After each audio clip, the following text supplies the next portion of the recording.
In a small village, there lived a young woman called Uju, whose life was shaped by the bitterness of a wicked mother-in-law, a woman whose heart was as cold as the Harmattan winds, and whose actions left scars deeper than any wound. Uju was known in Amaukwa for her beauty and her gentle nature.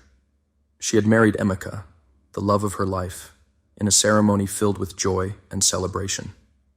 The village rejoiced, for Nneka was a good man, and Uju was a good woman. Together, they seemed destined for happiness. But beneath the surface of this happiness, there was a storm brewing. Nneka's mother, Nneka, had never approved of Uju. She saw in her a threat, a woman who would take her son's love away from her. And so, she harbored a bitterness that would soon poison the peace of their home. From the moment Uju entered Nneka's home, the older woman found fault in everything she did. The food was never good enough, the house was never clean enough, and the grandchildren Nneka longed for were nowhere to be seen. Every day, Uju was reminded of her failures, real or imagined, until the weight of her mother-in-law's disdain became too heavy to bear. Uju, once so full of life, began to wither under the constant criticism. She loved Ifeanyi dearly, but the joy she had once felt was slowly being drained away, replaced by a deep sadness that she kept hidden from the world.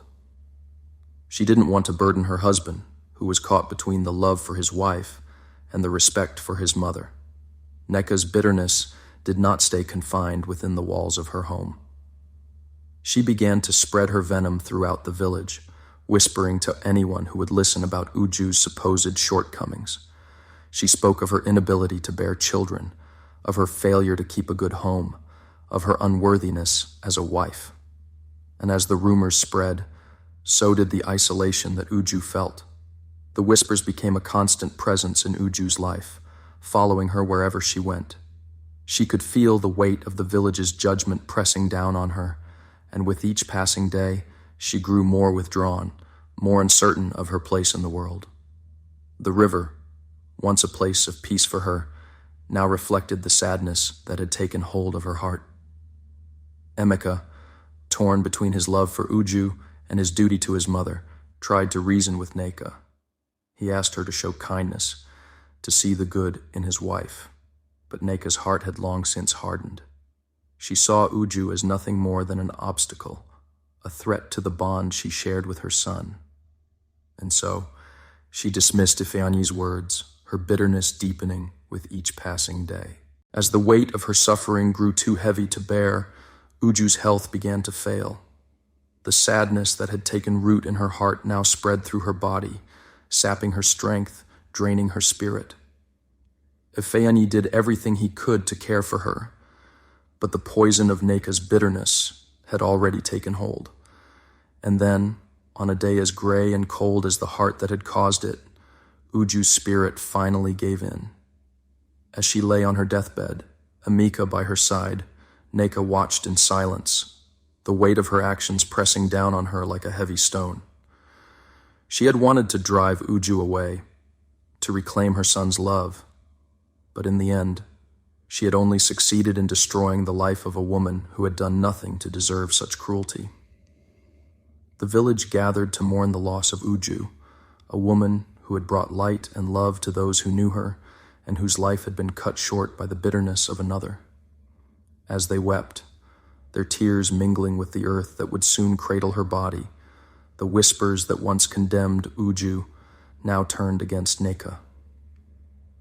The villagers, once complicit in their silence, now saw the truth of what had been done, and their judgment was swift and unforgiving. In the days that followed, Nneka was left alone with her guilt. The son she had sought to protect now kept his distance, his heart broken by the loss of his wife and the knowledge of his mother's role in her death. And Nneka, once so sure of her actions, now found herself haunted by the memory of the woman she had driven to an early grave. In the end, Nneka found no solace, no redemption for the harm she had caused. She could not bring back the life she had taken, could not undo the pain she had inflicted. All she could do was kneel before Uju's grave, offering a flower that would never bloom, a gesture that could never atone for the bitterness that had destroyed so much.